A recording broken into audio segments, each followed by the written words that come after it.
Hey Cloud Gamers, today I'm going to talk to you about Firepower Cloud. Who are they? They are a UK based virtual PC provider who initially provide just office boxes for a minimal fee of £10 per month, but these do not have a dedicated GPU and are only good for kind of workstation tasks. However, if you head over to the gaming site, they also have a great gaming PC setup which has its own dedicated CPU, which stats I'll get into in a minute.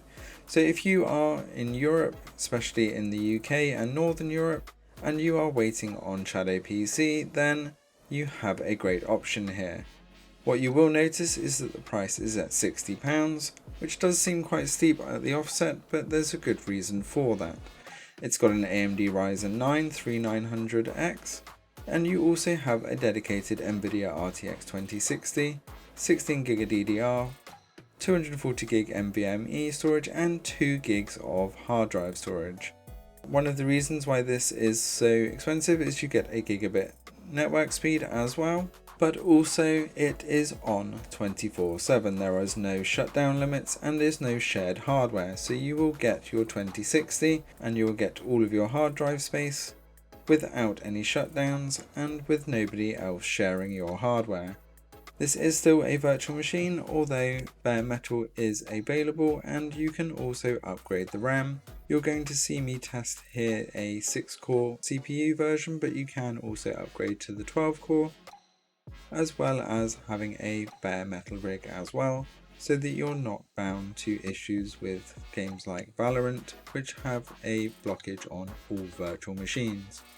To put that £60 into another perspective, maximum settings, tier 3, which is $1 Canadian an hour, would be roughly the equivalent of 3.5 hours per day. So if you are going to be using it quite a lot, then it is comparative.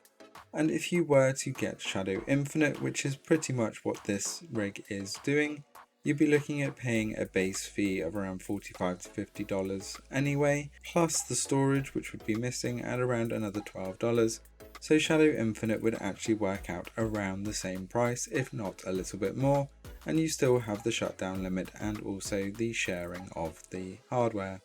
So let's have a look to see how the Firebox performs, starting with the superposition GPU benchmark. We can see that the GPU is being taxed quite a lot here. On the left we have a Moonlight version, and on the right Parsec. As it's a virtual machine, you will be using one of these tools.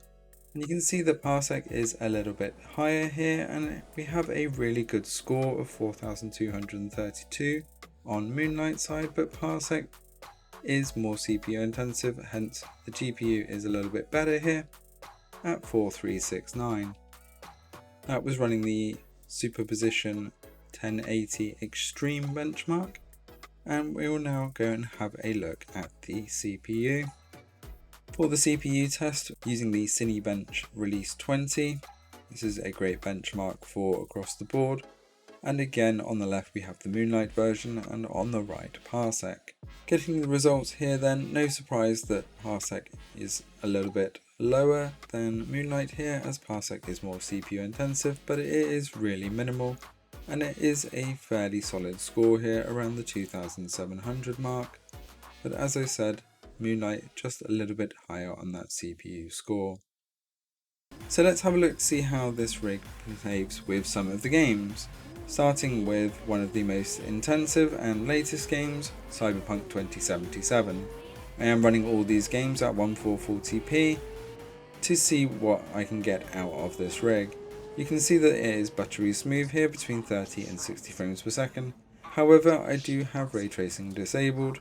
I'm not sure if it's an issue with the latest version of Cyberpunk or whether it's just not very well optimized right now, but the ray tracing really did plummet the FPS in this game, and just by turning on the basic ray tracing I was getting sub 30 frames per second a lot of the time.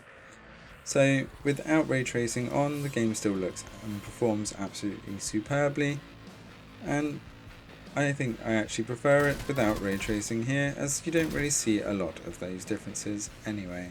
Moving over to Microsoft Flight Sim, I did push the limits here at 1440 in high settings, You can see that we're getting around 20 to 30 frames per second, but just look how good that is. The quality of the terrain and the water from this height is absolutely superb. Although we can tell that frames per second is below 30, this is probably one of the most GPU taxing games out there right now. But I really did have fun going around in Flight Simulator and just admiring the graphics. Again, dropping things down to medium or using this at 1080, you are going to get fantastic results.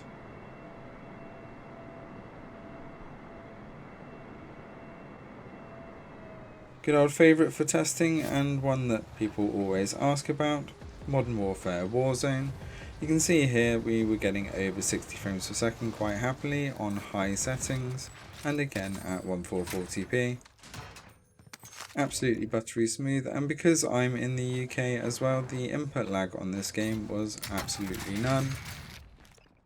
It was just like I was playing natively here.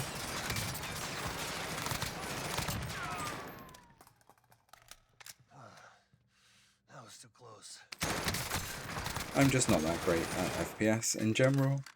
If you do want to test your ping to see how good it is, then check out the link in the description below and try ping.firepower.cloud. Anything below 50 is nominal. Obviously the closer to 0 the better. Moving over to GTA 5, again highly requested game here. Running on the maximum settings at 1440, we are getting over 60 frames per second quite happily. If you do want to see more of these games, check out the link in the description for the game showcase, showing some of these games in a bit more detail, without me talking over the top.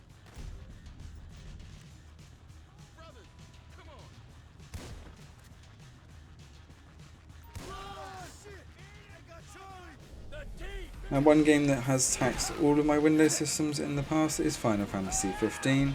And again at pretty much maximum settings, with even some of the Nvidia Hairwork stuff turned on.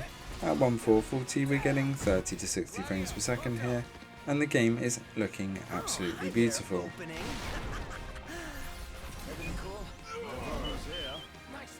You can see that the gameplay is smooth and the graphics are looking superb. Final Fantasy 15 is definitely a game that I'll be looking to hop back into on the Firebox.